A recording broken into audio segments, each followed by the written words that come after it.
Deserve ng matatanda ang ating paggalang. Pero ba't kaya ang lolang ito sa Dasmariñas, Cavite, sa halip na matamis na po at opo ang nakuha sa loob mismo ng kanyang takanan, nakatanggap pa di umano ng bukol, pasa at paso? Sa closed-circuit television o CCTV footage na ito, makikita ang bunsong anak ni Nanay Edeng na si Tetet at ang kanyang mga kamag-anak sa Eskinita sa Cavite gabi ng April 12, 2024. Nang mga oras din daw na iyon, hinimatay na pala sa loob ng kanilang bahay ang kanyang 87 taong gulang na ina na si Nanay Edeng. Ano nangyari sa ulo mo? Pero ang big reveal ni Nanay, nawalan daw siya ng malay matapos siyang paluin sa mukha. Na paano yan? Ang tanong ng kapatid ni Tetet na si Nora, sino ang may sala? Ate Nora, ano ba yung nakikita ko namin ngayon?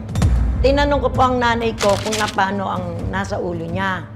Ang sabi niya po sa akin, hindi niya alam kung nadulas siya o may pumalo. Oho. Sige, Nay, uulitin ko ang tanong ko.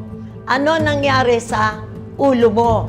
At bakit may ganyan kang pasa kalaki? Sabi niya, may pumalo sa ulo ko. Ano nangyari sa ulo mo?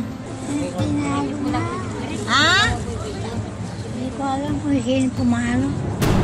Dahil sa insidente, lumakas daw ang kutob ni Nora na napapabayaan na ng bunso nilang kapatid ang kanilang Nanay Edeng sa kanyang sariling tahanan. Nakikitira sa bahay ng kanilang Nanay Edeng ang kanilang bunso na si Tetet. Sana inalagaan yung mabuti. Kung hindi man ninyo maalagaan na pagkain o ano, hindi, humihingi naman si nanay sa akin. Kasi po, kaya hindi na ako napasok kasi nga po, may gap na kami ng kapatid ko.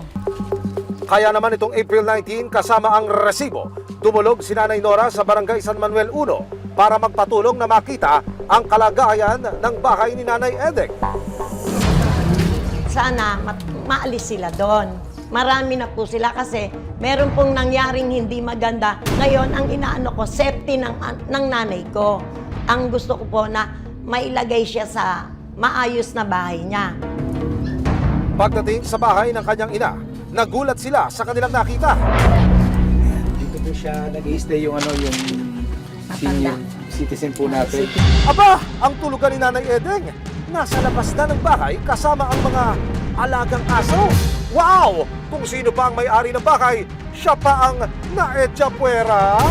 Sa sitwasyon po kasi nung matanda, kumbaga hindi komportable po kasi, di ba? Bigyan natin magandang pwesto. Kaginawahan, kumbaga.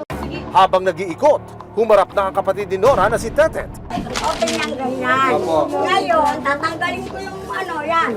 Dito ko nalagay namin na sinasabi niya. Ang solusyon ibibigay po natin dito kasi kung may mag-aalaga po sa nanay nyo. Kaya po Ito na nga kami kasi sa ko, isitira yung kapatid ko dyan. Sa kadibala na siya, ganun. Opo, opo. Ang main concern ni Tetet, paano naman daw ang kanyang mga apo? Sabihin, yung apo ko, tsaka yung anak ko, palalalakin. Dyan naman sila eh. Hindi, lilipat na lang po sila sa Saan nilipat ko? Pilipinas ka? Ngayon, eto ang kay nanay. Wag na, kasi buhay pa siya eh. Iba na ngayon ang sitwasyon ni Kaya nanay. Ang mga apo mo ay talagang cargo mo. Di ba? Sa totoo lang yan. Ngayon, may party ka, dun mo sila lahat ilagay sa party mo. Nang may masmasan ng magkakaanak, nagpaalala ang barangay na imo-monitor at babantayan nila sina Tetet. Base ko sa suggestion ko sa inyo dalawa, Aling Tet, Aling Nora. Pumapayag sa Aling Nora, kapili, na doon tumira ang mga apo ni Maria Teresa ni Pomoceno at sila ang mga ngalaga kay Aling Edeng. Tama. At kapag hindi sila tumupad, kayo ay aalis sa bahay na tinitira ni Aling Edeng at kayo ay kakasuhan ni Aling Nora kapag may nangyaring hindi maganda kay Aling Edeng. Ito ay pwesto ni Aling Edeng. Ito ay Pinalagay nila pwede. imomonitor ng barangay official ng San Manuel 1. Bukod sa pagbisita sa bahay, nagkaharap din ang magkapatid at magkakaanak sa barangay upang linawin ang totoong nangyari kay Nanay Edeng noong April 12. Naaksidente nga ba o sadyang sinaktan ang matanda? Napaimbitahan po namin kayo kasi tinulong po sa amin si Ate Nora, na kapatid nyo, na gusto niya lang malaman kung ano yung side ninyo. Alam mo naman yung mata ko. Yung nga po, Sabi lang, sinanay na ano, hindi ko ko alam kung natumba o ano. Pero nung time napansin niyo yung bukol, hindi niyo naisip na parang itakbo na kagad siya sa ospital, patignan. Ay, hindi. Kasi, ano pero kasi malalim sa kanya. Kasi alam mo naman din ako, hindi ko alam kung sino yung Mukhang atalos for words si Tetet. Pero si Aling Nora ayaw mag-back down. Sinabi mo sa akin, tinakbo, nadulas daw. Bis na kaagad ako, di ba? Doon ko lang nalaman din. Kasi kung bakit hindi nyo sinabi sa akin, Bomber, ako, na si nanay pala yung nadulas na. Una-una, si nanay sa poder nyo. Ibig sabihin, responsibilidad nyo si nanay kung ano man yung mangyayari sa kanya. Para masiguro ang kaligtasan ni Nanay Edeng sa kanyang sariling tahanan, April 23, 2024, dinulog ng resibo sa Office of Senior Citizen Affairs o OSCA ng lungsod ang sitwasyon ng pamilya. Dito, nag-level up na ang mga naging direktiba para sa ikabubuti ni Nanay Edeng. Pinakamaganda po nun, bigyan mo ng isang lugar ang nanay nyo. Oo. Kanya naman yung bahay na yan, di ba? Kaya nga po, Oo. diba? Nanay ko yan. Kaya nga sabi ko niya, may pupunta naman dito, bakit makikita? Bigyan nyo nga po ng isang lugar. No, kanya lang yon. Wala siyang kasama ron. Titignan nyo lang po sila.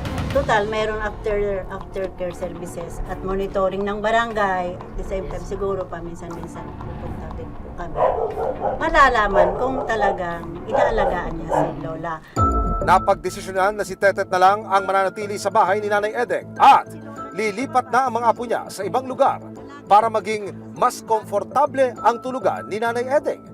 Nagkasundo rin ang magkapatid na maglalagay ng CCTV sa pwesto ni Nanay Edeng para mas mabantayan siya. Sa oras daw na hindi ito matupad ni Tetet, handa raw si Nora na formal na magsampa ng kaso laban sa kapatid.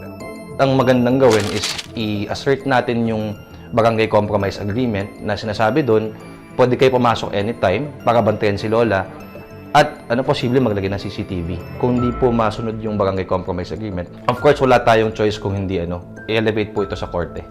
So either mag-file po tayo ng ejectment case or nung physical injuries case.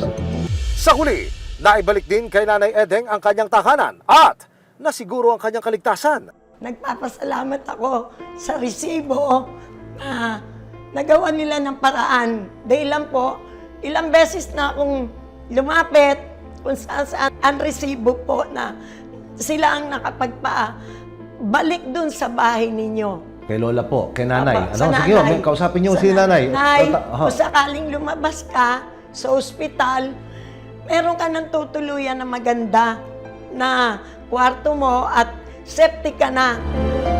Sa kanyang pag-uwi mula sa ospital, naghihintay ang isang maayos na matutuluyan at nararapat na kalinga para sa isang ina.